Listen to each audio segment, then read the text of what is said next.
তেল ছাড়া এই আমের টক ঝাল মিষ্টি জেলিটা খেতে কিন্তু আমাদের বাড়ির সকলেই ভালোবাসে। আর যেহেতু এটা আমের সময় চলছে, তোমরা যদি চাও তোমরাও কিন্তু সহজেই এটা বানিয়ে ফেলতে পারো। এটার জন্য কিন্তু সেরকম কোনো খরচ হয় না, অল্প খরচেই তোমরা এটা বাড়িতে বানিয়ে ফেলতে পারবে। এর জন্য আমি প্রথমে দেখো 5টা ছোট ছোট কচি আম নিয়েছি। কচি নিয়েছি কারণ কচি আমগুলো সিদ্ধ হতে বেশি সময় নেয় না, এটা তাড়াতাড়ি হয়ে যায়। আর যেহেতু আমি এটাকে তেলে করব না, তেল ছাড়া করব, তাই আমি একটু কচি আমগুলোই নিয়েছি। তারপর এটাকে যে ঘষানোগুলো আছে সেগুলোতে আমগুলোকে আমি ভালো করে ঘষে নিচ্ছি। তোমরা যদি চাও এগুলোকে কুচো কুচো করে কেটেও নিতে পারো, বা তোমরা অন্যরকমভাবে সেদ্ধ করেও করতে পারো, সেটা সম্পূর্ণ তোমাদের ব্যাপার। আমি কিন্তু এরকমভাবেই করেছি, আমার এটাতে বেশি সুবিধা মনে হয়েছে, ওর জন্য আমি এটাতেই করেছি। আর এটাতে করলে সেদ্ধও করতে লাগবে না, সময়টাও খুবই অল্প পরিমাণে লাগবে, ওর জন্য আমি এরকমভাবে ঘষে নিয়েছি। তোমরা চাইলে এটা ঘষেই নিতে পারো। তারপর যখন আমগুলো সব ঘষা হয়ে গেছে ভালোভাবে, তখন আমি এটা একটা বাটিতে নিয়ে নিয়েছি। আর এর মধ্যে দিয়ে দিচ্ছি এক টুকরো আদা। আদাটাকেও আমি ঘষুনি দিয়ে ঘষে নিচ্ছি। আদাটা দিচ্ছি কারণ অনেকেই ভাববে যে আদা কেন দিচ্ছ। আদাটা দিচ্ছি যাতে এর মধ্যে থেকে একটা সুন্দর স্বাদ বেরোবে। তারপর আমি এর মধ্যে পরিমাণ মতো চিনি দিয়ে দিচ্ছি। এখানে কিন্তু আমি অনেকটা চিনি দিয়েছিলাম, যেহেতু আমটা টক ছিল। তোমরা এখানে পরিমাণ মতো চিনি দেবে। যদি আমটা মিষ্টি হয় তাহলে বেশি চিনি দেওয়ার দরকার নেই। আর টক যেহেতু ছিল সেহেতু নুনটাও একটু বেশি করেই দেওয়া হয়েছিল।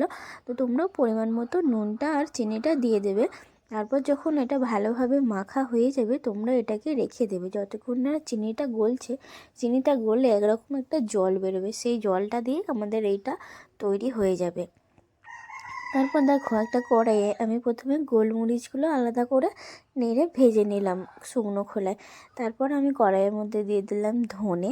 আমি অনেকটাই দিয়েছিলাম কারণ পরবর্তীকালে যখন আমি আরও আচার বানাবো তখন কাজে লাগবে, এই জন্য আমি একবারেই তৈরি করে নিয়েছিলাম। এই মশলাগুলো কিন্তু আমি সবটা দিয়ে দিইনি।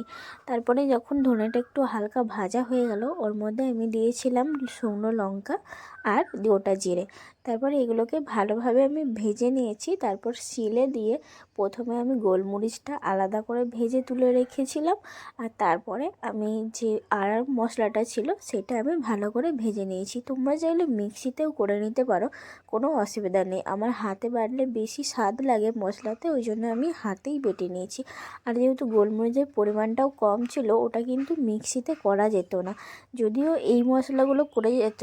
তো দেখো এটা মশলাটা কিন্তু ভালোভাবে হয়ে গেছে। আর এখান থেকে আমরা যে আমটা চিনি দিয়ে ভিজিয়ে রেখেছিলাম, দেখো কত সুন্দর জল বেরিয়েছে। আমরা কিন্তু এর মধ্যে আর কোনো জল দেব না।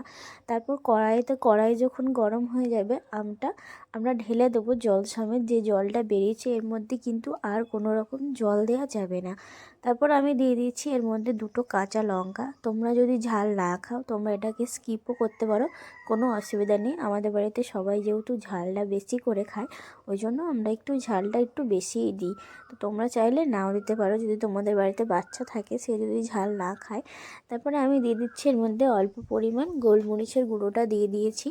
গোলমরিচ দিলে কিন্তু এর মধ্যে ঝাল হয়, তাই তোমরা সেই বুঝে পরিমাণ মতো দেবে। আর যে মশলাটা বানিয়েছিলাম সেই মশলাটা অল্প পরিমাণ দিয়ে দিয়েছি। এর মধ্যেও কিন্তু শুকনো লঙ্কা দেওয়া ছিল, তাই ঝালটা কিন্তু বেশিই হয়ে যাবে। যদি তোমরা না খেতে চাও তাহলে কিন্তু নাও দিতে পারো। আমরা আগেই বললাম আমাদের বাড়িতে ঝালটা খুবই খাওয়া হয়, ওই জন্য দেওয়া হয়েছে।